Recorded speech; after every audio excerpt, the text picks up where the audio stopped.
What happened here?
Ladies here. I hope you all are doing well.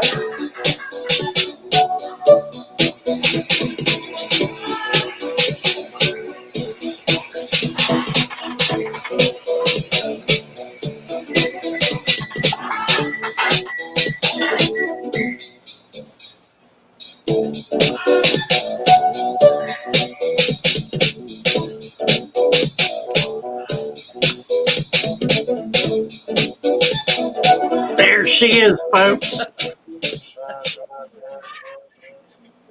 Oh, good morning.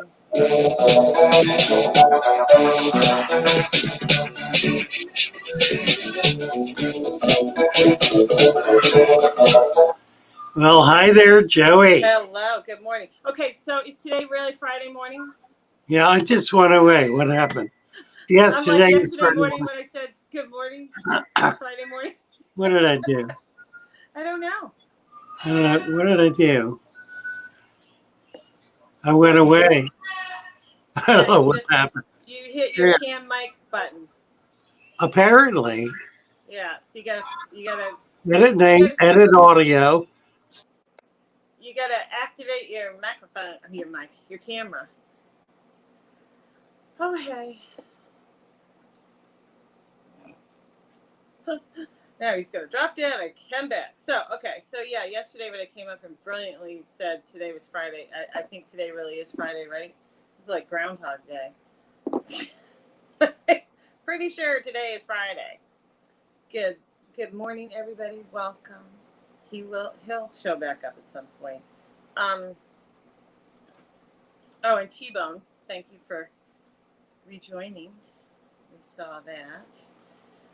And I'm looking, see if there's anybody that's come in since I was saying that. Oh, hi, Xanadu. Oh, Xanadu got in all the 33 new blue-eyed rainbows. Wow. And they're all doing well. Great. That's awesome.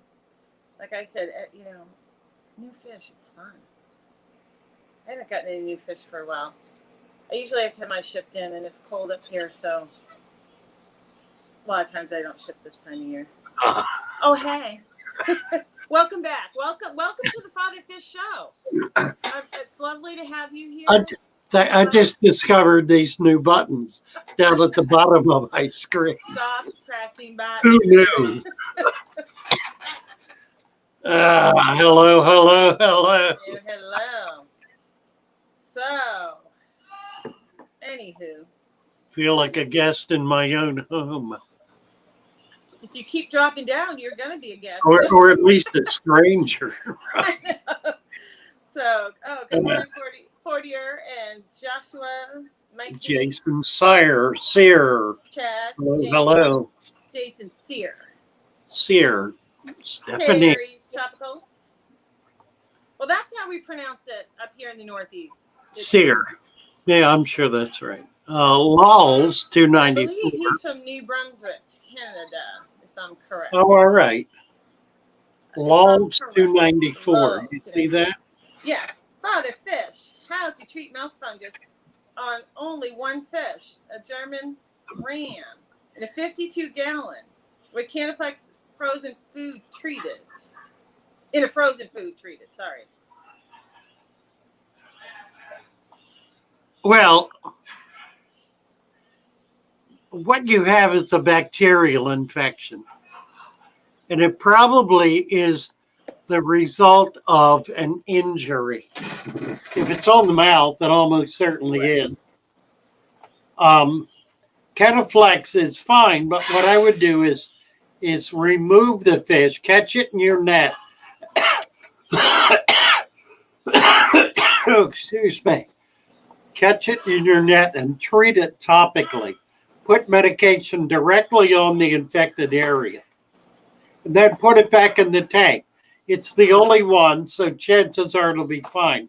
The better way would be to move it into a sterile tank, into a new water or a super clean water, empty tank, bare bottom, with nothing in it, and then do not feed it. Do not put anything else in there except the fish and whatever medication, and then don't feed it until it's healed.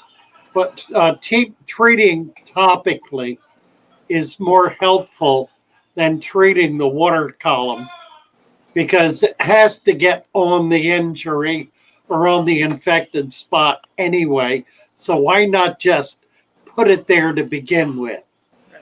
In other words, the problem is not that there's something wrong with the water. The problem is there's something wrong with the fish. And the way you tell the difference is if more than one fish has it, then there's something wrong with the water.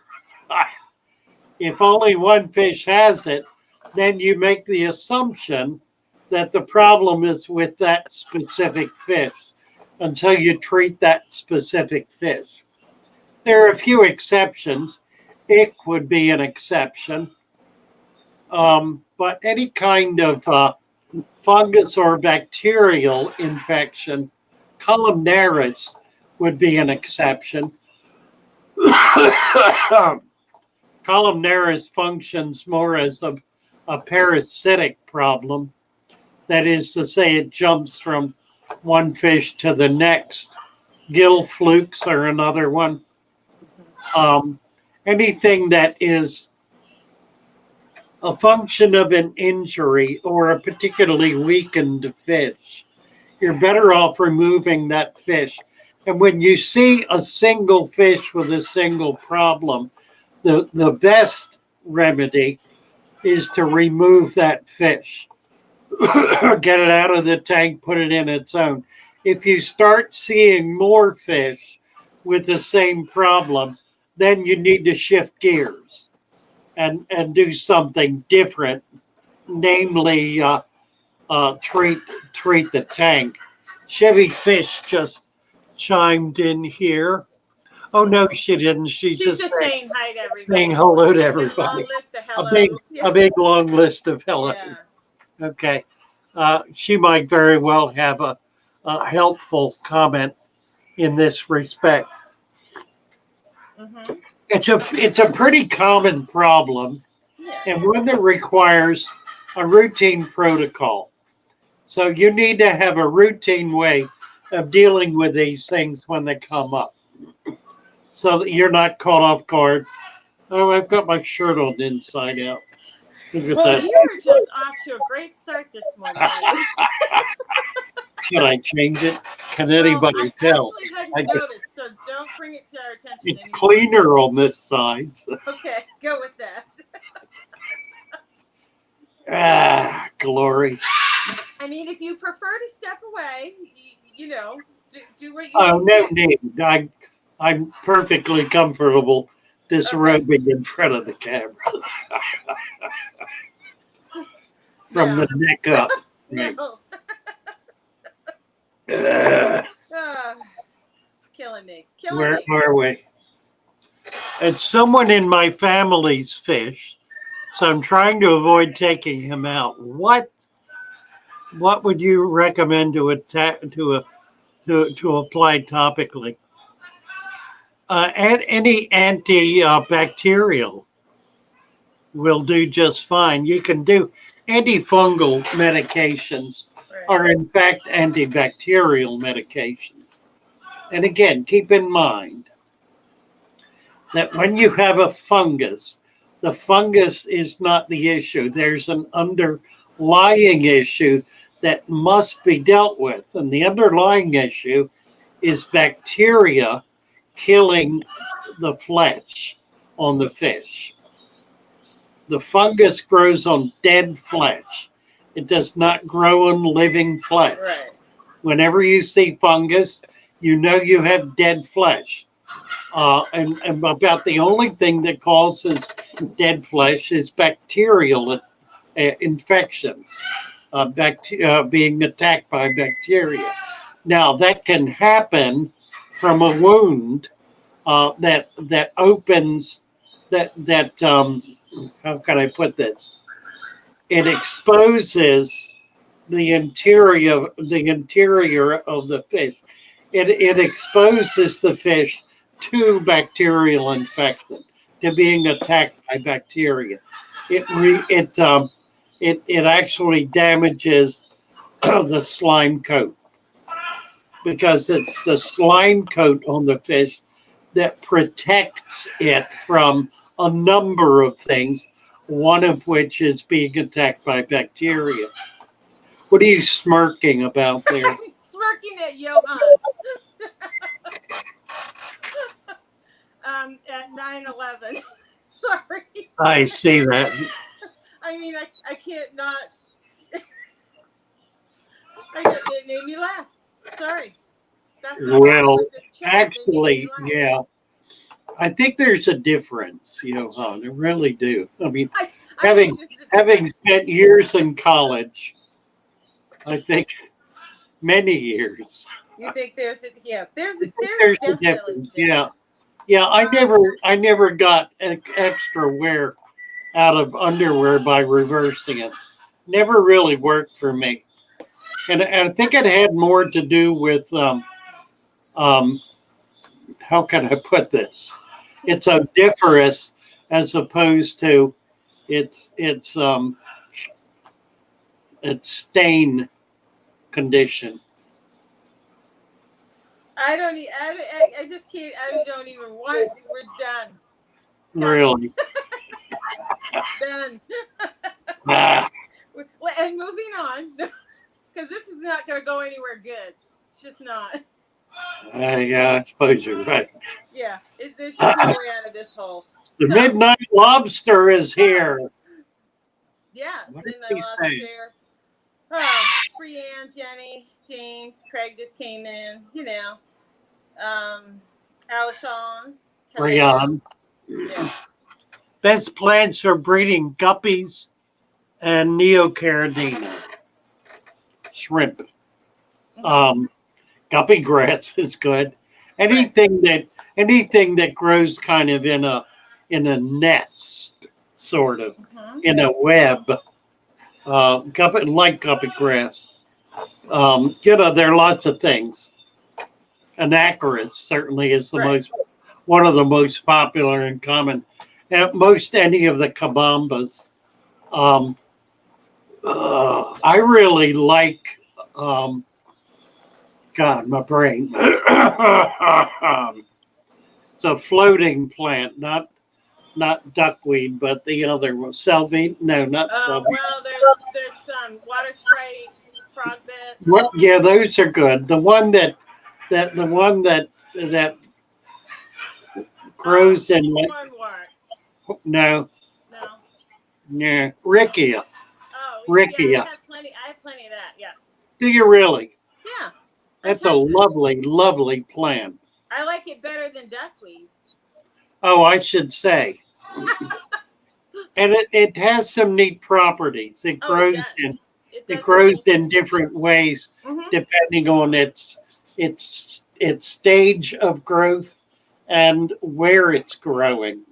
Yeah, because I It have can areas actually that grows grow out of the water. It does, Yeah. and I like it when it grows up and out Yeah. because it looks really cool on the top. Yeah, it grows like a mat too. Yeah. It gets kind of thick, so Yep. baby fish can hide in it. It It's a does. great plant. It does like quiet water. You're not going to get it growing if you've got a lot of water movement. What's the other one that with the funny German name that looks like tiny lettuce leaves growing more or less on the bottom? On the bottom, like, Well, it sinks. It doesn't float. I don't know. All I can think of is moss, not an No, actual it's plant not a that moss. sings. Well, maybe Oh, Saswassertang. Sabassertang. Yeah, that's Yeah. right. That funny Yeah, German you name. pronounce it the German way. I pronounce it the American way. Sabassertang, right. The That's American another way. word. Yeah. That one grows on the bottom though. It doesn't really It does. it doesn't grow, it does not attach to No. the bottom. It does But not it have grows, it it grows just in layers. it's slightly heavier than water. Hmm. So it doesn't float. And I have a lot of that too, but I mean, you're right. It doesn't attach, but it grows in layers. Yeah, and Little it'll grow up from the bottom. So it Well- becomes another really good plant for baby fish to hide in and for microculture to grow in. Yes. A red root floater. Yeah, I've enough never- light. I've What? never seen them in person, a red root floater, but they look pretty. They are pretty. The problem with them is it's hard to grow them out. It's hard to grow them indoors. Oh, is They- that the problem? Okay. Yeah, they're a very high light plant. They don't do well in Okay. tanks Yep. unless you got extreme light. I've never seen them do well. I know there's some people who do it. I think Emily is growing it in tanks. There were a few people on here who are doing it. Uh-huh. I've never been able to do it indoors successfully. It's a great plant to grow in vats. The problem is you don't get to see the roots. So Well, it's a sort of thing you bring in and put in your tank for decorative purposes, Right. and it sort of dies out, and then you bring more in. I'm assuming that would be one of the best parts of having it would be to see the red Be able root. to see the roots. Yeah, exactly. Right. I'm scrolling back here because there was a question from Robert. Guppy grass galore is having trouble with guppies. Guppy, are these new guppies? Are they guppies that you got recently that are dying, or are they guppies you've had for that you've grown up from babies, or otherwise had for a long time? Because there is a difference. What's your favorite plant and why? I think we just went through some of that. Emily. Okay. I tried something different, but that's not working for me. Keeping the light on all the time. Maybe. Guppy Okay, grass I'm looking- is saying he got them about 4 weeks ago. Okay. So we're going to consider them new fish. Guppies. Guppies have a kind of a unique problem. And it's one that has been occurring for maybe 5 to 10 years. Not so much before that. And what happens, so I got a customer just walked in. My Southern Belle is here. What's up, dear? That dude I was talking to yesterday That dude. told Yeah. me you had some sort of crystals that you put in the city water. Yes, I do. Okay. I forgot I was going to ask you back yesterday. I forgot it. You want to get some of those? All right. I need to take a minor break here. You want to carry on? You want to talk about this issue, Joey? About the guppies? The Or guppy thing, yeah. Do you know where I'm going with it? no, because I was reading the chat. So where are Okay. you headed? Well, I'll come back. I'll come back to it.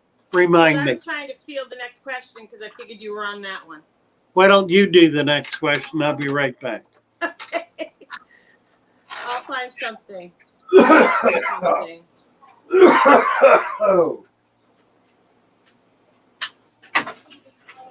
Let's see. I'm sure he doesn't have one up here. So, actually, Robert says, "Will picnic cars eat cherries?" Yeah, I don't know. I was looking at Robert's question, but I'm not a shrimp person, so I can't really help you with that one. And I'm looking. What else we got here? There's something I can help you guys with. And unfortunately, I see T-Bone's talking about maybe losing his wakarami, losing his color, and not eating. Yep, that's not. Yeah, if they're not eating, that's usually the last step. They just sort of fade away. And you can always pull it out, try to keep it separate. But yeah, when they stop eating, in my experience, that's usually the last step before you do kind of lose them. So that's too bad. Unless you see something on it, and that's that would cause it to do that. It could just be fading away, but as long as you don't see like a fungus or anything else, a secondary problem.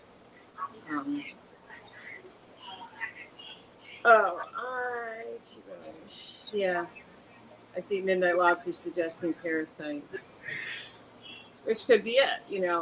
Like I always talk about gill flukes, and if they have flukes, potentially they can't eat. It's hard to diagnose fish when you can't look at them, I have to say. So, all right, I'm scrolling, guys. Several of the videos, Draper, and I couldn't find it again. Oh, TJ says we bet killing 4 neon tetras out of 5 doesn't mean he wants to be alone. Well, I mean, some betters are just aggressive. Yeah, there are some betters that you just can't put with anything, and then there's others that, I mean, I've seen betters being guppies before. But if you get an aggressive one and it's killed 5 neons, I mean, I guess you could try it again. But if it does it twice, I would leave it alone. Absolutely, because some are just horribly aggressive. And Are you catching the? yeah, see, I don't know about this Elshon because I've not really kept a lot. That's what we're doing right now. There's a lot of workarounds with a viral infection. Right. Yeah, see, I don't know. I've never really kept a lot of Thank you. You too. Bye-bye. I wouldn't be surprised if there's something specific to them. Absolutely. Everybody in the chat can help through all of this. So Guppy Gressler says the 5 babies were born in the tank and they're alive from about 4 weeks. They've been alive for about 4 weeks now. So you were on that. The babies now. Wait, are the babies dying or the adults? He says there's the 5 babies born in the tank are alive for about 4 weeks. So he says he has 5. And they're okay. Assuming that's what that means, that they're okay.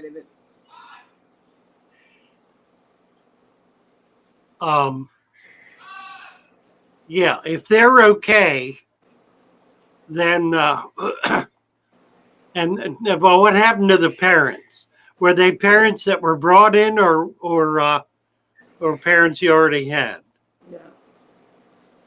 Sorry to be confusing about this. Yeah, and then James Handy's adding in that they might need harder water, which. Well, it's worse. It's worse than that. Their water, which. I'm just scrolling and reading because everybody's Yeah. talking. Oh, thank you, T-Bone. Thank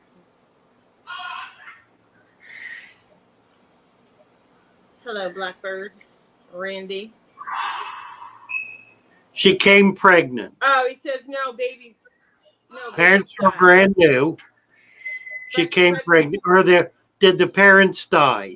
yeah, well, he said now they're saying at 9:24 and no babies died. No babies No died. babies died. No Okay, babies good. died. But the parents died. Did he say the parents died? I missed that. Well, I'm guessing. So this goes along with what Parents we've been died. talking Yes. about. Okay, so this fits the same Right. same condition that I thought. This is exactly what I thought it was. Yeah. Ah, I see here's where you're going. the issue is that if they were very high quality guppies, or even relatively high quality guppies, if, in other words, they were guppies that came from a breeder, more or less directly from that breeder, fish that have been kept and maintained in very specific Right. water conditions for a number of generations. If that is the case, and that would be the case with hybrid fish, Mm-hmm. with fish, particularly guppies, since guppies are about the only fish that's hybridized in the way they are. There are other live bearers that are similarly hybridized, but not to the extent and not with the discipline that guppies are maintained. So what happens is you get these phenomenal guppies in. They're in magnificent condition. They're absolutely beautiful, big, healthy, gorgeous fish. You want to get them pregnant. Get them pregnant. Get them in pregnant. It's very important. Don't get virgins. Bring them in pregnant. They will have babies within a matter of a week or two, within a matter of weeks. The babies will survive and the parents will die.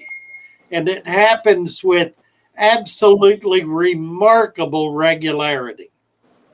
And it happens virtually universally. Nobody, to my knowledge, has really tried to research this to discover what the problem is. And I think that's because, frankly, it's pretty obvious.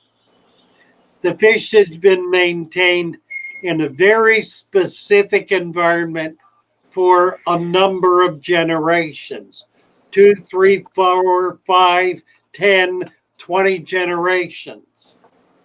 When that fish is taken, when that fish as an adult, not as a baby, but as an adult, is taken out of there and put in a new environment, whatever that environment is, it is sufficiently unique from what it came out of that the fish is instantly stressed. The stress will cause two things.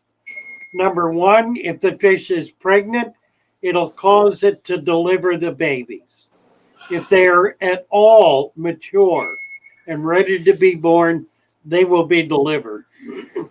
Number two, it will cause the fish to begin to break down. Its slime coat will drop.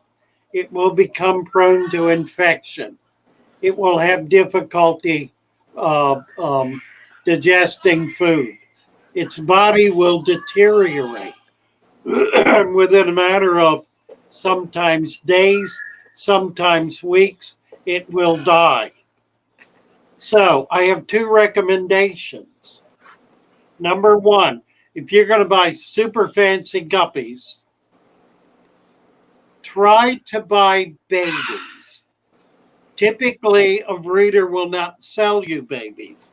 But if he will sell you, 50 babies at a greatly reduced price, that's a better deal. Or ask for pregnant females. And you're going to have to buy a male with them because they're not going to just sell you females. So if you're stuck for pairs, try to get trios. Try to get 2 females and a male. If they will sell trios, many breeders will. The quality of the male is completely irrelevant. You're not likely to get him to breed with anything. What you're buying is genetics. You're buying a genetic strain of fish, and it's not going to be the generation you get that will do anything for you at all. It's their fry growing up and breeding with whatever other fish you have, or for that matter, with themselves, if you want to somehow try to retain that strain. So just keep that in mind when you're getting really fancy guppies, that you're likely to lose them. And there's really nothing much you can do about that because you can't duplicate the water conditions they came out of. And it's got as much to do with the fact that your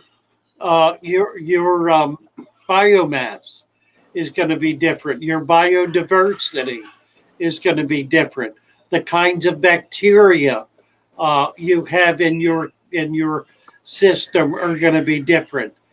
Things are going to be different that you don't have any way of discerning or controlling, which will almost universally result in the death of those fish. Now, you can do some things to prevent that. You can try to create a very sterile condition.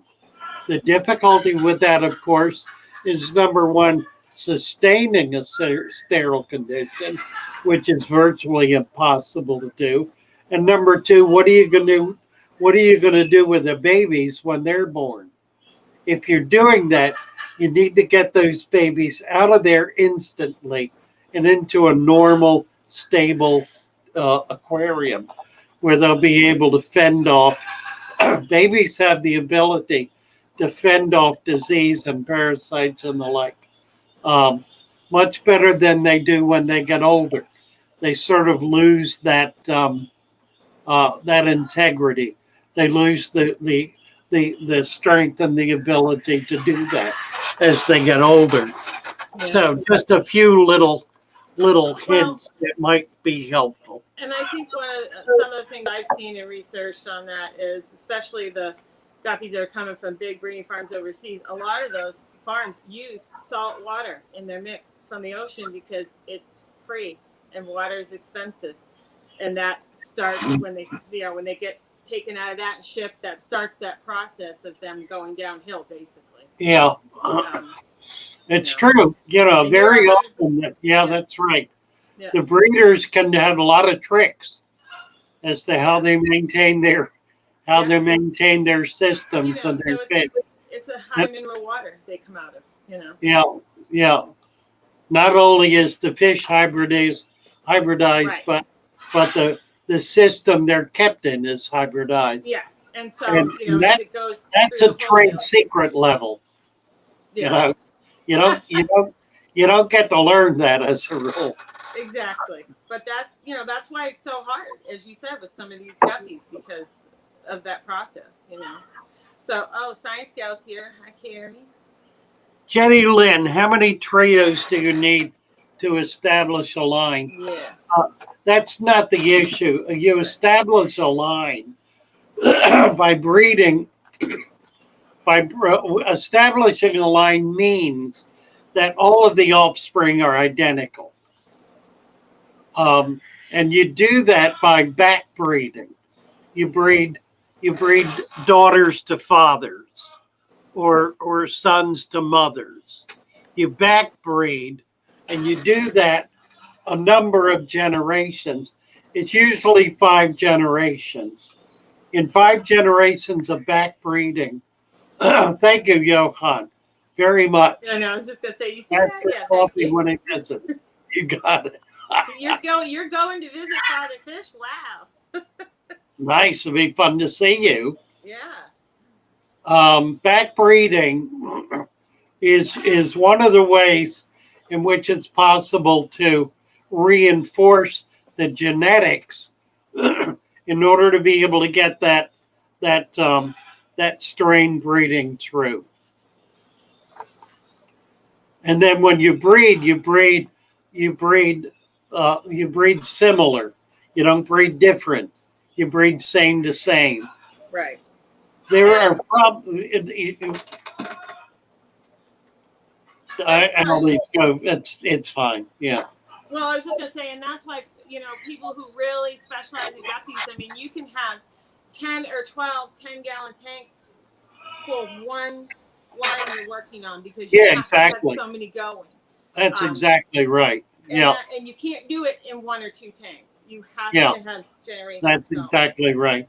A Yeah. breeder, a guppy breeder, will have on average 100 small tanks, Oh yeah. and probably one big tank. The big tank is used to put all the males in. It's a show tank. Sure. Yeah. The small tank, the 10-gallon tanks, are for raising up babies and females. And you have to maintain logs. Somebody was talking the other day about the importance of journals. With guppies, if you don't have a log or a journal, you're not going to survive because you'll lose track. In 90 days, you'll lose track of what you're doing, and it'll just become a mishmash.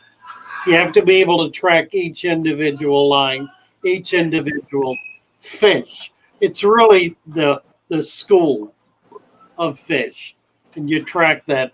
Absolutely. I Wow. still keep a handwritten journal on all my breeding projects. I Do you still do really? it the Yeah. old-fashioned way. I have notes on every spawn I have. Anything that I think is noteworthy goes in my little journal for that spawn. And then, how do you use that journal? Sometimes I use it for making my videos. Sometimes I use it for going back, and if I see something that is like, geez, whatever, I go back and make sure that I didn't see that in one, or maybe I did, and then I start seeing that, maybe this combination isn't a good combination. Maybe there's something I don't like about the fish that are coming out of this group or this particular pair, and I'll ditch that one and move on to something else. So I refer back to it because I'm getting older, and I'm like, I want to make sure if I don't remember it correctly that it's written down. There's no mistake. Yeah. So I keep one on every spawn that I do. Excellent. Yeah. And it doesn't have to be long stuff. You just every couple of days you have Just a note. Yeah, that's right. And it's great to refer back to. So a while back, somebody had asked you about, they were worried about their cherry shrimp with their cories, and worried about, I think, the cherry shrimp maybe eating the cory eggs, or the cory eating the shrimp, or can you keep them together? I think that's basically what they were asking, and I can't remember who asked. Well, the cories are going to eat eggs. Right. Now, baby shrimp are born. They're born live. The parent carries the eggs. They don't deposit the eggs somewhere. But certainly the cories can eat the babies. Father fish. Yeah. I mean, I would say any rule of thumb is pretty much anything can eat and get in their mouth, they're going to eat it. Not live. Frozen, but not live. No, I don't know anybody who keeps them. And that goes for any fish. You can grow them out. They're pretty easy to Even do. Snails and stuff. Yeah. They'll eat it. Especially anything dead. Set up a tub. Set up a tub out. Oh, you need them right away. Yeah, I don't know anybody. Yeah. Yeah, set them a tub outside, and whenever you hatch shrimp, throw the leftovers in that, and in a matter of weeks you'll have adults. Leave it in the sunlight. Yeah, you bet. You might also check with the lab up in Ruskin. They might be able to help you. They're part of the university system. Yeah, it's the aquaculture lab in Ruskin. It's part of the university system. Yeah. Yep. Okay, you bet. Sure.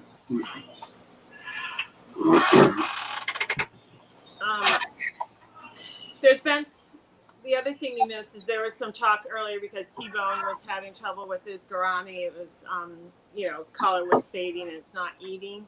So James Handy has been talking to him. I think it was James. But they're talking about a gourami specific virus. Are you aware? No. No, sorry, No. it's Alshon. It's Alshon. It's a virus. I assume it acts like any other virus by taking over the body cells. Huh. I mean, I don't keep gouramis really, so, and I've never bred them, so I'm no expert on gouramis. I mean, I've had them here or there over the years, but. So that, anyway, he was talking about that at 9:37. But I was just wondering if you'd ever heard of it, because I never No. Not saying it's not a thing. Yeah, James is saying after about 5 generations, introduce new blood, new genetics. Yeah, and that was the comment I was going to make, and I just stopped. What happens after about 5 generations or longer is you start getting anomalies. You start getting genetic problems. You get weaknesses that begin to become dominant. Bent spine is one of the obvious ones that that we see most commonly. Bent fins, things that just aren't right about the fish. And the solution for that is to introduce new genetics, which means you're starting all over again. So, it's very difficult to achieve a strain and then keep it. There have been a few guppy strains that have been able to be maintained over the generations and over the years. One of the nicest ones, and one of the most successful strains is the German half blacks. Yeah, it's a red guppy with a big black fan tail. Usually part of the body, the back half of the body is black, and it'll have a dorsal fin that very often will be an iridescent blue. Stunningly pretty fish. I had those 50 years ago when I was in college, and I paid my food bill with those fish. They bred true, they bred pure, they still do today. You can still get that strain today. It's somehow, for whatever reason, it's an amazingly stable strain that just continues over the years to breed true and to be a wonderful strain to work with. You can get a lot of really exciting kinds of color morphs out of it. You got a good question from Robert Tillica. He says, do you think it's a good idea to seed a new tank with water from local lakes and streams to get different nano-organisms? I'm glad you said that. I absolutely support doing that. If we are in fact trying to duplicate nature in our fish tank, then the very best way to do that is to introduce living organisms from the natural environment. What makes more sense than that? The fear of bringing in something, bringing in disease, bringing in sickness, I think it's an apprehension, it's an anxiety that is born of a contempt for nature. Let me say that again. I believe that the very notion that bringing something natural into your tank is dangerous, that attitude grows out of a sense that nature is somehow evil and destructive, not beneficial and wholesome. There is, I believe, in our society, and here we go. There is in our society a mentality that is profoundly hostile toward natural systems and seeks to change them, to control them, to manipulate them, to bring them into a contorted condition that will somehow make them better for human habitation. And I believe that very mentality is absolutely outrageous.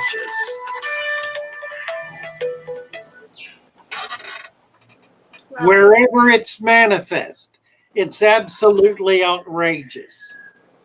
Commensurate with it is the notion that somehow we can control and manipulate nature on a macro level. Obviously, we can control and manipulate our fish tanks and our gardens and even our seas. But can we manipulate and control the nature system? Heaven forbid. Heaven well, forbid. And heaven does forbid it. right. Let me I was provide. say, the human race now, we want to sterilize everything. We over sterilize everything. And as you said, and that you know goes into all areas of life, including our fish tanks. But I mean, if you do that, you don't have any immunity, and neither do your fish or Right. your dogs or whatever. You know, if you're not Ra- exposed to something, Yeah. Randy Roman. I still Randy Roman. freak out when I see weird blank in my tank. Well, yes, I don't freak out. I say, but wow, what's yeah, that? We found something the other day I've never seen before. And I put it in you here. saved it. There you go. Like the weird I don't know if scientist it's is still cool. here. I never saw it before. It's a green jelly mass about Really? the size of a marble. Yeah, I thought it was eggs. It's not eggs. It's not It's eggs. it's not Is it some eggs. kind of an algae? I think so, but I've never seen a gelatinous Right. algae. And this That's was so weird. not. It was several. I'm going to be going back and looking in Wow. that little tank again to see it. I wonder if I can still. I put it Yeah. up here. Yeah, I mean, I admit sometimes you see something swim across your tank, and I It's just in don't here. worry about it. I figure the fish will get it. They'll get it. Yeah, it's still here. Oh, wow. I don't Oh, know if Chevy you're going to fish, be able to see father it. fish, Chevy fish is ugh. The Chevy fish and the father fish gets me. It's like a tongue twister. She's saying maybe a freshwater sponge. Well, that's possible, certainly. Yeah, It's just like jelly. yeah. Weird. Let's see if we can get a look at this. I don't know if I can focus Montana. on it. Oh, wow. Chevy fish, is that a freshwater sponge?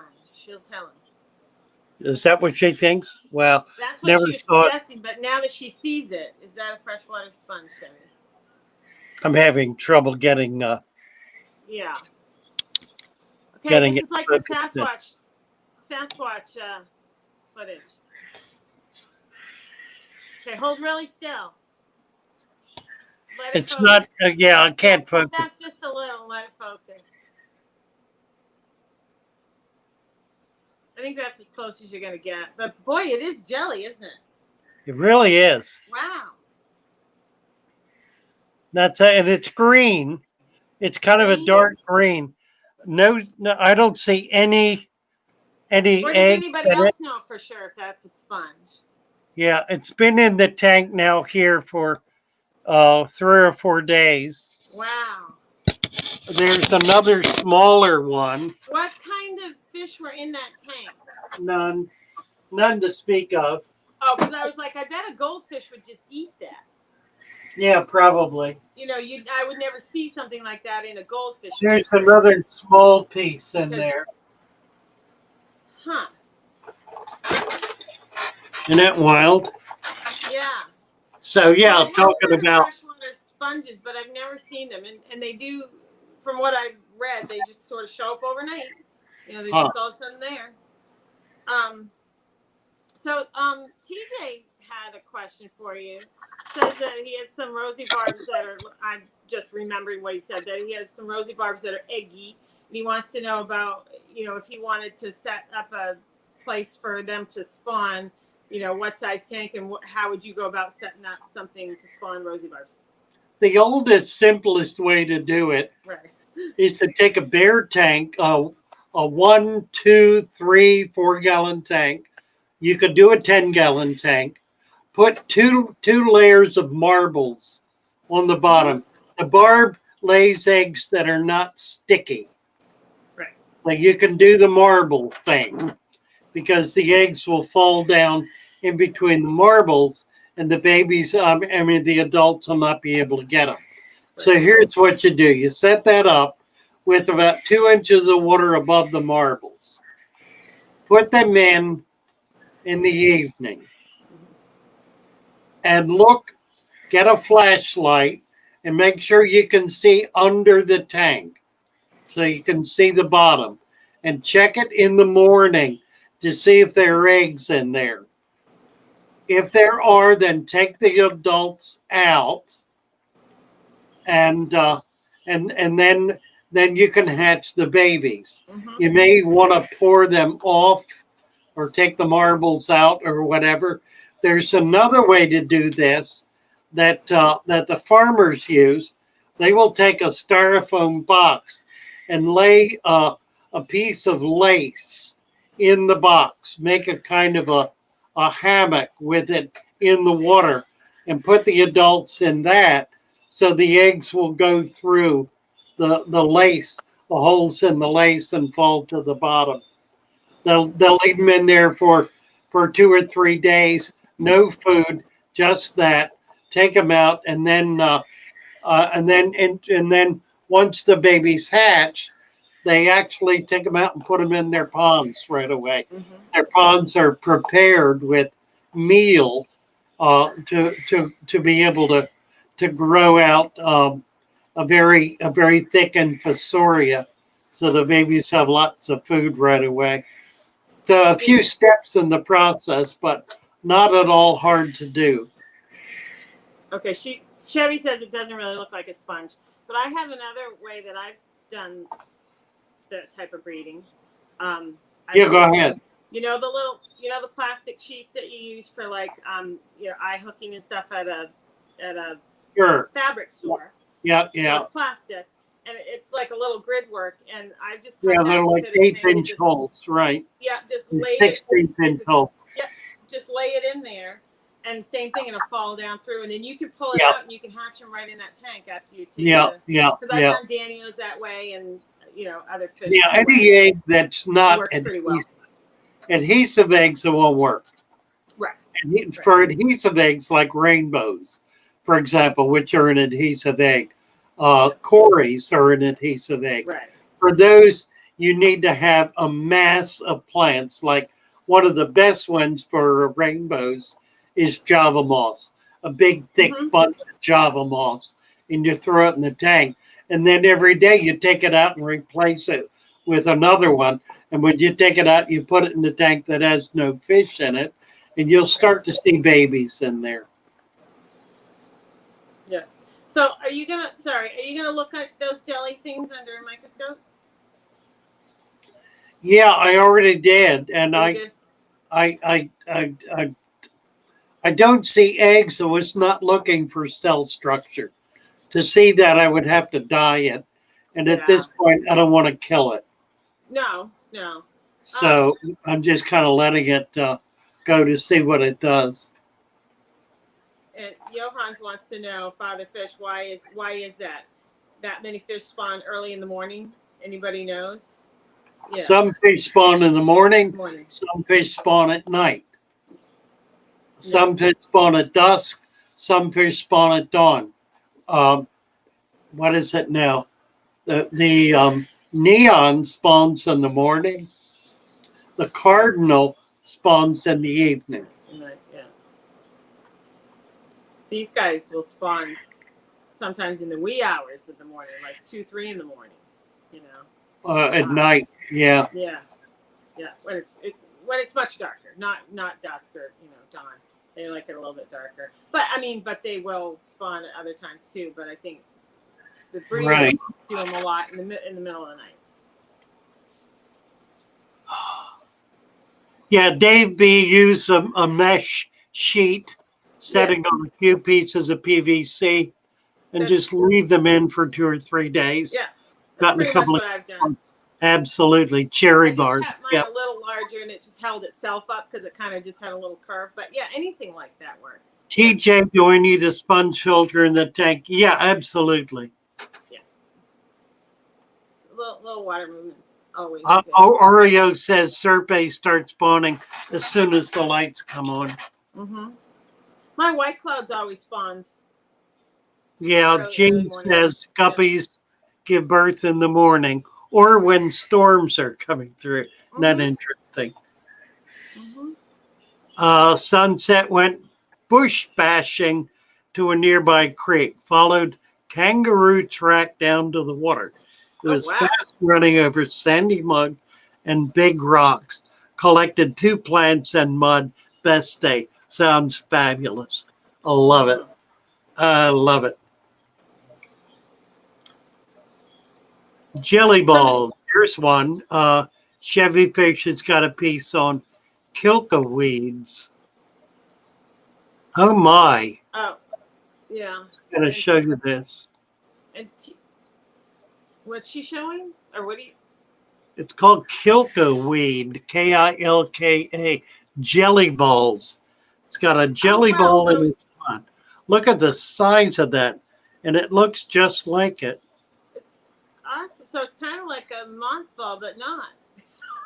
It's not found in every, are more common than most people realize. Gelatinous bulbs attached to rocks or sticks that can break loose and float. They're a primitive colonial invertebrate known as moss animals. They're firm and slimy to the touch, can range from golf ball to basketball size. They are not fish or frog eggs. They are a form of algae or lake bacteria, even though they appear to be something out of a science fiction movie. Right, the They're blob. completely harmless to you in your pond. Where do they come from? Most commonly, they attach to animals that travel from one to another. They are filter feeders that sieve food particles out of the water like a sponge. Wow. Using retractable tentacles. Well, I haven't seen that. Freshwater feed on many varieties of diatom and planktonic algae, keeping the water clean. They are not an indication of water pollution. They seem to prefer an organic pond bottom and a useful indicator of good water quality. Wow. Occasionally, a nuisance in water pipes, drinking water purification equipment, sewage treatment facilities, and cooling pipes and power stations. Physical removal is the only way to clean your pond of jelly balls. They are preyed on by snails, insects, and fish. No aquatic herbicide will affect them. But do not fear, if you do nothing, that would begin to disappear in the late fall when the temperature drops to 61 degrees. Isn't that interesting? And that is from a site called Aquaside. Aquaside. It's a weed, a company that sells aquatic weed poisons. Well, Not I mean, anything I would ascribe to, but there you right. have. It sounds like it's a slimy moss ball, and you have great water conditions in your tank. Ah, pretty cool. Thank you, Chevy. That's Yeah, that's awesome. remarkable. Well, you don't have enough to start selling them. But No, I don't.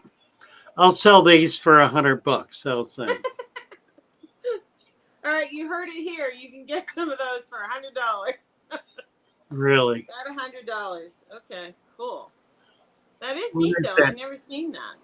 Never Texas, seen it. I never have either. Texas Fish just sent the link from the naturalist. Let's see what. Oh, here it is. This is from the naturalist, the better picture. Wow. It's a bryozoan, Does it resemble magnificent yours? bryozoan. And this was found here in Florida, Wow. near the Seminole State Forest.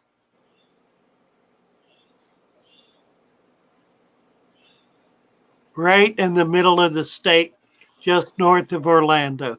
Look at that. Robert says, sounds amazing. You should sell them. Well, you can buy them. He says he'll sell them for $100. We start an Magnificent auction. bryozoan. How about that?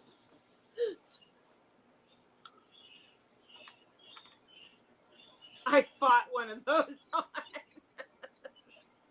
I don't see any more. I Oh, don't see any more SpongeBob. about it. Yeah, you get every once in a while, SpongeBob. Hydrophilus. Pectinatella magnifica. A pectinatella. A bryozoan. Sounds How terrific. about that? Amazing. Okay, so that was good. Good job, guys. Yeah. Nicely done. Crazy. And see, if your tanks are super sterile, you wouldn't have that in your tank.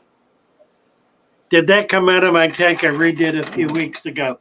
No, actually, that came out of a tank that had very little, if anything, in it for a number of years. Primarily a saltwater tank, part of a system, a flow-through system with no filtration, no moving water. I use it for bettas primarily. And it's been sitting there for, I really don't introduce anything new into that. I don't recall that I have other than bettas in years. So strange. A bryozoan. So Johans has a question. He says, Yes. fish. Is there anything in nature you can't duplicate in a tank because of its small space? I guess I don't really understand the question. Anything presumably small enough to be able to live in the tank that would not otherwise. I think I understand. Yeah. Anything that would be so rare or require such a unique environment, Right. that environment would not be duplicatable in an aquarium. Well, sure, you could think of 1,000 things. Probably the best one is the animals living in thermal vents in the bottom of the ocean. That would be pretty tough to duplicate. Yeah. Right. Anything requiring a non-oxygen environment, like a sulfur environment, that would be difficult. Right. Anything requiring an oxygen-rich environment that would be difficult to duplicate. Huh. Something extremely cold or extremely hot. Yeah. Anything that would require an environment that would be really hard to maintain. So Uh, I guess it would be yes. There would be certain limitations because of sure, just basically yeah. limitations based on either technology Right. or I guess technology. Truthfully, Yeah. There's a lot of new people that just came in. or You know, so it's just- accessibility. Accessibility. I guess right. if it's hard to access, certain things will be very difficult to access. Yeah. T Montana was asking about the best sand and any sand, right? But they said play sand was darker than they wanted, so you would go with pool filter sand. That's a lighter sand, and it's clean. Yeah. Yeah. Just Um, go to a pool store and buy actual pool filter sand.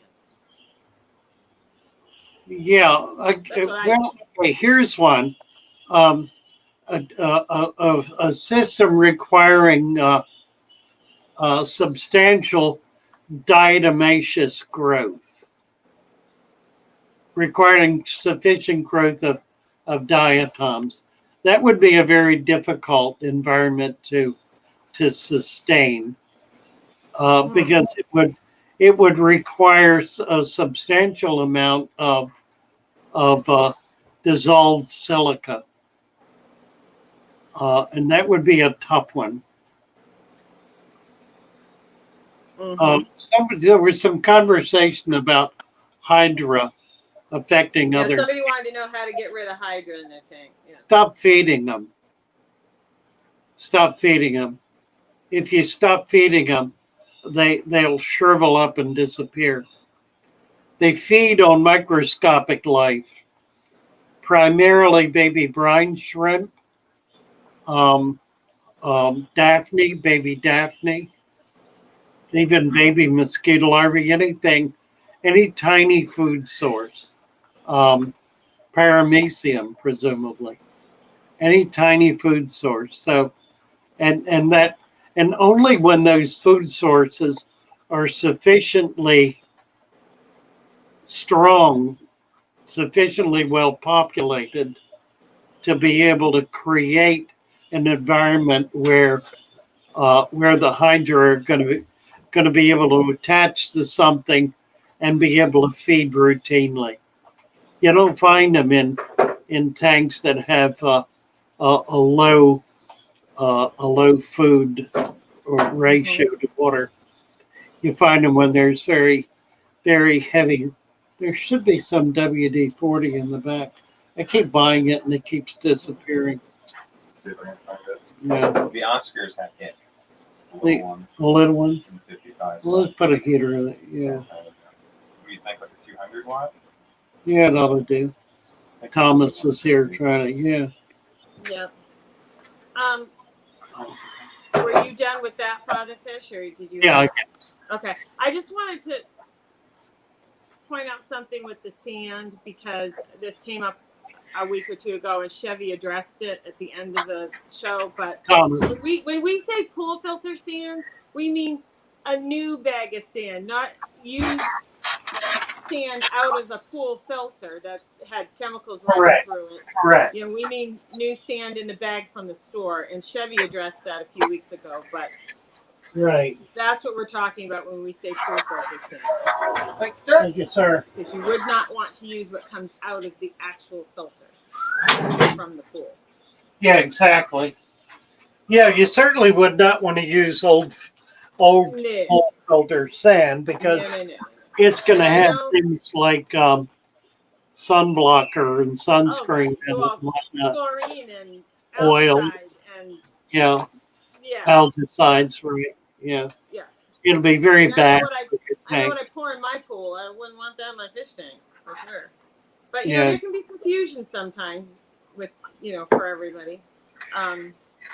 But truthfully, any sand will do. Yes. Any clean sand. Is this SEK 50, new or old? I Oh, guess John said hydra is only an issue with newly hatched brine shrimp, daphnia type cultures. That's where it a comes dog from. dewormer good for hydra. Yeah, I've heard of it. pig dewormer is too. The problem is you want to use it very, very Yeah. delicately because it can wipe out your entire biomass. Mm-hmm. In which case the system will crash and you'll just wind up with a dead slimy mess. Right. So any kind of toxin. This came up the other day, and I used the term poison to describe medication, and Mm-hmm. and Stephen very justifiably called me on that, which was a reasonable and an appropriate thing for him to do.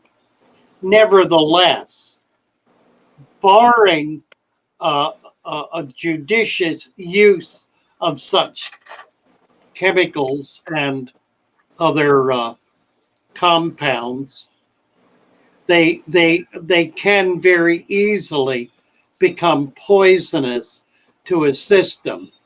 Their properties are such that they kill things.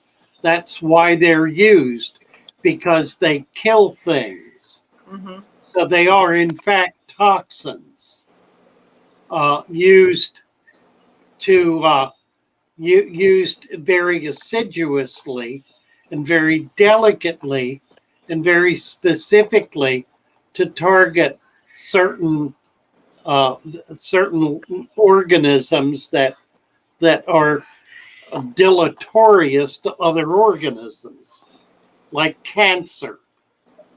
Case in point, the chemical treatment for cancer is highly toxic and requires a fairly sturdy patient to be able to handle it, Mm-hmm. because it poisons the body, and in the process kills certain uh, of the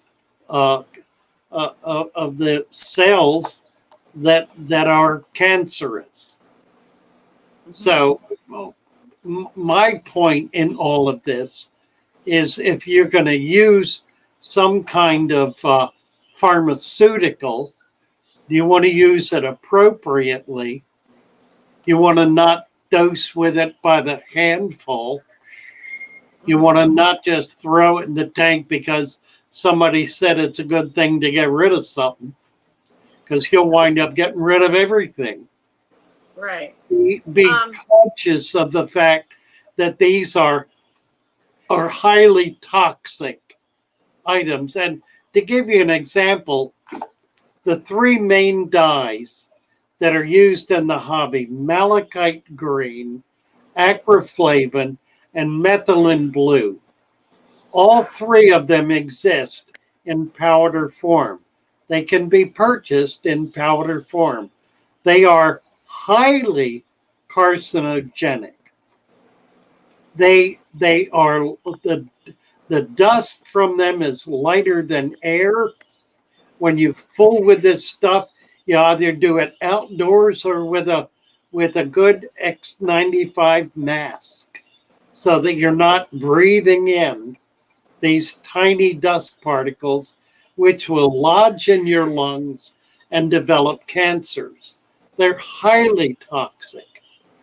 The same is true with the dyes. You get them on your fingers. You need to bleach that out right away and not allow it to permeate your skin, because it is cancerous. These are toxins. They're not anything to be messed with or to be treated lightly.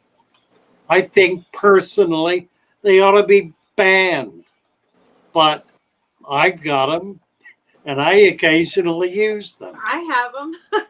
Right. I've got them by the And pound. I have gotten it on me before.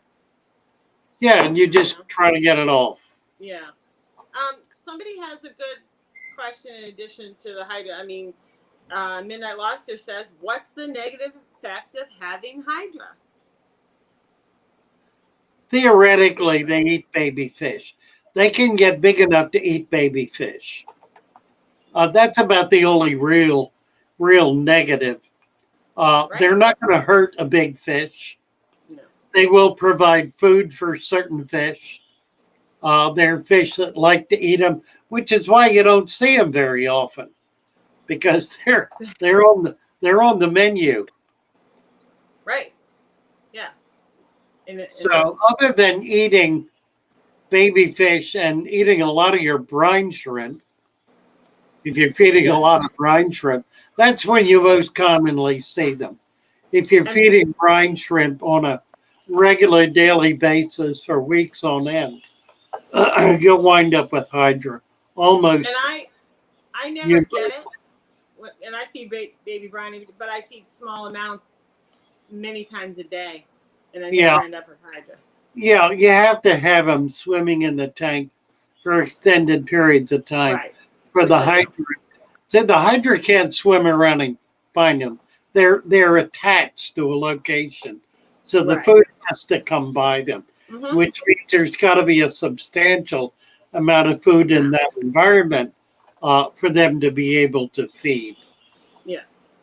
So, and Roz, the pool filter sand, you can use it. It's just really messy because it has a lot of clay in it. So if you're going to use it, you need to rinse it a lot. It requires a lot more. Yeah, Randy said he had it with shrimp. They were an irritant, and I saw a huge pop in breeding after eliminating them. Yeah, they certainly will go after shrimp, baby shrimp. Yeah. You betcha. Yeah. So, but I agree with you. I'm reluctant. Harry's saying, well, I'm dead. Can't count the times I've had blue fingers. Yeah, I know how you feel.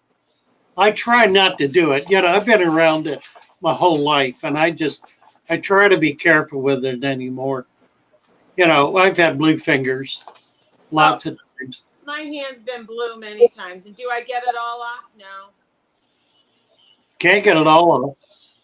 I haven't. I mean, after a day or so it comes off, but I don't get it all off immediately. Yeah. I know I'm bad. Luan Ray is saying they eat my ram fry. Yeah, they do eat babies. Yeah. Somebody was asking if you knew the lifespan of a hydra.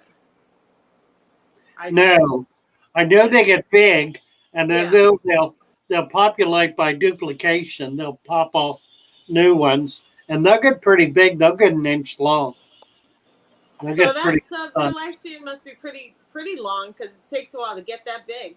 It's not like they die off in 3 weeks. Yeah, really. I've never keep the food in the dish. Yeah, just try to keep the food separate. Have a Daphne culture, and the hydras scare me. Yeah, they could wipe out a Daphne culture. I would be sure. Oh, Sam says hydra live for years if fed. Okay, well that makes sense. Yeah. Oh, Radiant Pudding says, Father Fish, I watched your video you made on your store tour. You mentioned that you store the waste RODI water. Do you do anything with it? Yeah, that's what I use for all my freshwater tanks. Except for the ones that require low pH. But all my regular freshwater tanks, they get the wastewater from my RO system. That's what I use it for. Yeah.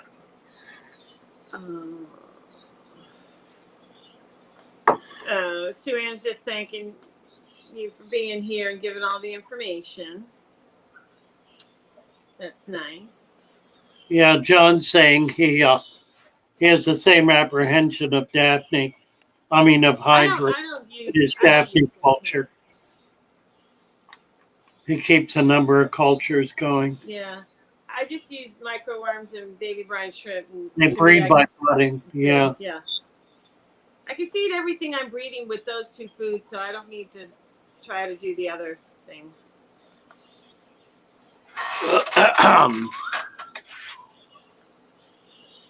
Oh, Chevy says, don't cut or break Hydra. Each piece will grow. Yeah, exactly right. So it's like a worm. Yeah, sort of like I've never had them. like a nematode. Yeah, it's like I've never had them, and I don't want them. But like I said, I don't put tons and tons of brine shrimp in at one time. I guess that's why I don't have them. Yeah. Well, how we doing? You need Captain America to defeat Hydra, Randy Roman says. Really? Captain America.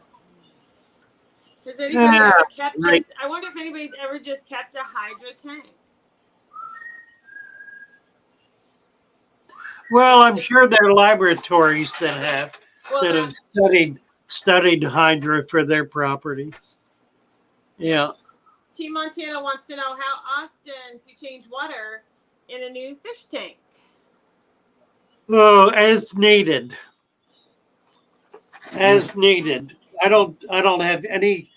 Well, it's a little unfair for me to answer that question that way, because I have circulating systems That's true. with auto top offs on the system. So if I get flooding or evaporation, they are automatically topped off. Right. So, and in that sense, I'm having water changes continuously. It's certainly not substantial. You know, maybe 1 or 2%, 3% a week or less. What in the world? What? The birds are sounding like puppies squealing. Honestly. Johanna says you need a nap. Nap time for the father. I know, it's true. Nap time. Yeah, we're getting down to it. It would be something, you know, you give your kid a nap time, but as an adult, you don't really allow yourself a nap time. Oh, I do. Yeah. Well, I don't. Mid-afternoon or so, I'm sitting here conked out. Well, John Cox says that must be the Hydra took over a Daphnia tank. I set it for years. I kept trying to collect Daphnia out of the culture, starting new ones, and the Hydra followed to each new tank. Yep. Yeah. That's why I stick with the worms. I don't want all those other problems. Yeah. I mean, all the more power to you if you can do Daphnia and all those wonderful things, but I had a farmer friend who grew Daphne culture extensively and did quite well with it. He had vats that were like 4-foot tall vats, about 10-foot diameter. That's about probably 2,000-3,000 gallon vats. So he was serious about growing it. He was, and he had thick, dense cultures. Wow. And he fed them spirulina, I believe. Okay. And if he wound up with a hydra culture, he poisoned the whole thing. He had 2 or 3 of these vats going at once. He did not do it for a long period of time. We could always get nice culture from him while he was doing it, but he didn't always do it. It was sensitive to temperature and other problems. Father Fish. Hello? Yeah, I'll be here at least until noon. We're thinking about going out collecting this afternoon, so I'm not sure I'll be here in the afternoon. But I will be here until noon. You bet. Joe Merchant would like to know, do your fish respond best to a certain composer? I love hearing the classical music in the background of some of your videos. Which one do your fish like best? They seem to prefer Beethoven to Tchaikovsky, but they Funny. like Mozart. They don't much like. They like the classics. They don't much like, modern so-called classical. Yep. Um, That's they don't funny. like. They don't like brassy, bouncy stuff. They like more mellow kind of. I like the mellow, the mood Yeah, music. sort of like me. I think they take on my attitudes, frankly, Oh. or I take on theirs, one way or the other. See, classical Um, music makes me edgy. it makes you edgy. Yeah, I'm Funny, not a. really. It gets on my nerves. Yeah, it's supposed to calm you down. It has the opposite effect for me. You are a strange bird. I am a strange one, aren't I? There's no figuring me out because I'm all over the place. Somebody, I can't find it, Springtail. but somebody was mentioning they got a new betta. I lost it, and they were saying how much personality they have, and they Yeah, do. Bettas have a they lot of do. Yeah. personality. Yeah, Jenny they're has fun fish. springtails. Springtails. See, I Springtails. do. They're the little tiny bugs that hop around Yeah. the top of your tank. They're also really good in vivariums because they'll feed things like dart frogs, little tiny frogs, and other little tiny uh, salamanders, whatever. Yeah. I don't do any other things like that. Like I've never done. What's the one everybody likes? Oh, I can think. We were talking about it the other day. What's the name? Wingless fruit flies. Well, Drop yeah, belly. those.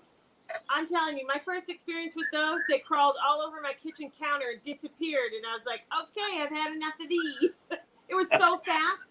They were going everywhere in my house. And I was just like, oh. Yeah, Yeah. the trick with those is when you pick up the container, you tap it, and I that didn't knocks. know the trick. I Yeah, didn't know the trick. it knocks them to the bottom. Then you can take the lid off. I turned the top and it was like a horror movie. They just, Right, and right, seriously, right. they were going across the counter, and I'm like, Yeah, they don't need wings to move. oh my goodness, it was horrible. Joe Probably Merchant plays stung. as bassoon for his fish. That's good. I like that.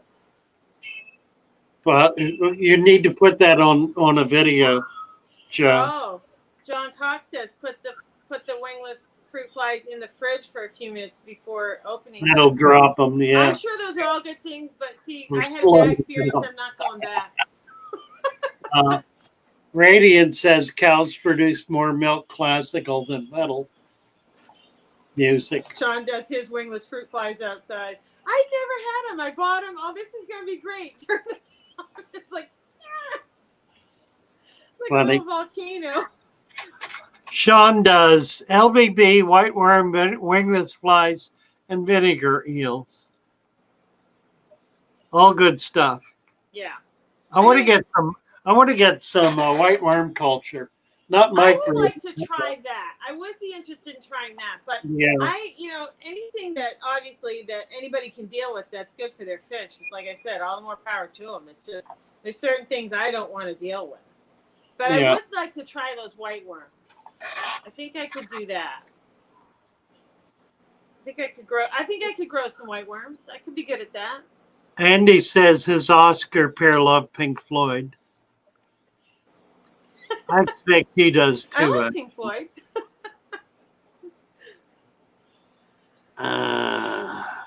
Who doesn't like a good Pink Floyd song? Plants grow faster with heavy metal. Animals like soft music. Funny. That's And funny. I used to play when I was a kid. I had this problem. I don't do anything a small way. So I had like 150 plants in my parents' house that I was like 14, 15. But we would play music, and I swear the plants would like dance. They would We're respond moving, to yeah. music. Yeah, Probably were. crazy. Yeah, I believe that. Yeah. Oh, Sean says Ultramagnetic. there's, huh? Ultramagnetic. The Neons and Cardinals do better in smaller schools long term. I would have to say yes. And I'm not sure I know why, except that large schools of Neons and Cardinals tend to have die-offs, substantial die-offs that will whittle them down to a few. And then those few, and very often just one, will survive indefinitely. Huh. I'm reading. Sean says, Joey, they're super easy. I think we're talking about the white worms. Yeah, Walter worms. David's talking about Walter worms. He is, but I think Sean was saying white worms that are easy to grow. But maybe they're all easy Same to grow. difference. The same difference. The Walter worm, the white worm are both comparable. So I'm not sure the Walter worms, you do like a microworm in a culture. I don't think so. I think they're bigger, aren't they? I think Walter worms are bigger, but do you culture them the same way as microworms? No, they're more like. No, I think you culture them in dirt. Okay, like white worms. Okay. Who's saying? David explained culturing Walter worms.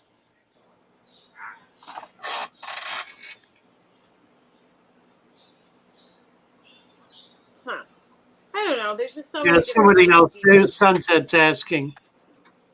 White worms are smaller versions of red wigglers, so they're easy to raise. Yeah. Oh yeah, Sean's talking about white worms. Yeah. Oh look, yes, hi Bogey. We just like to talk about worms and things, right? Yeah, really. I mean, only fishy people can talk about this, because if you had a friend over that's not into fish and you started showing them your worm cultures and stuff, they'd never come have coffee again. Good way to chase somebody off, right? Show them your microworm culture. Really. So what are we looking at here? Oh, and grindle worms. Yeah, there's so many different kinds of worms. Look at the screen, Joey. Ooh, whose video is this? Yeah, I've lost it. You don't know who it came from? Yeah, I got to get back to the chat though. Okay. Nice. Yeah, that would be my thing, guys. If you got some people you don't want them to come over anymore, just show them all your cultures. Well, it's Imre van Balgui. Oh, okay. Built this 4 weeks ago. Oh, nice. Imre.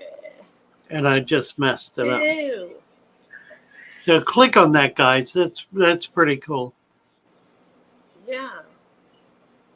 All right, we're gonna draw a line in the sand here. Okay. Jenny Lynn says, I don't get it with crayfish, mostly because I'm from the South and we eat mud bugs. Right. I know, but some people really love their crayfish. They do, I know it. They really love them. So It's true. to each their own, right? Well, let's see. Science Scale says, or how proud of you are you new roaches, right? Really. All right. We will wind it up. Hello, Mary. Mary. Try and sort this one out. Here we go. Let's talk about fish, baby. Thank you. Let's talk about you and me. Good to be Let's with talk about all the you. good things and the bad things that may be. Let's talk about fish.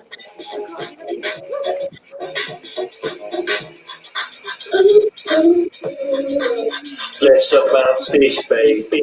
Let's talk about you and me. Let's talk about all the good things and the bad things that can be. Let's talk about fish. Fish. Let's talk about fish. Let's talk about. Yeah. Nice to have you all here today. Instrumental break. Hoorah!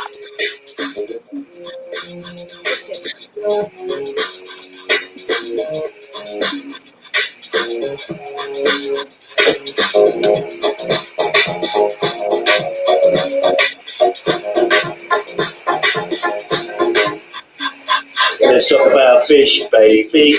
Let's talk about you and me. Let's talk about all the good things and the bad things that may be. Let's talk about fish. Let's talk about fish. Fish.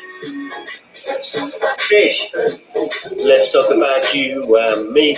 Let's talk about all the good Don't things. forget to hit the things like button, that guys. may be. Let's talk about fish. Let's talk about fish. Fish. Bye all. Bye, everyone.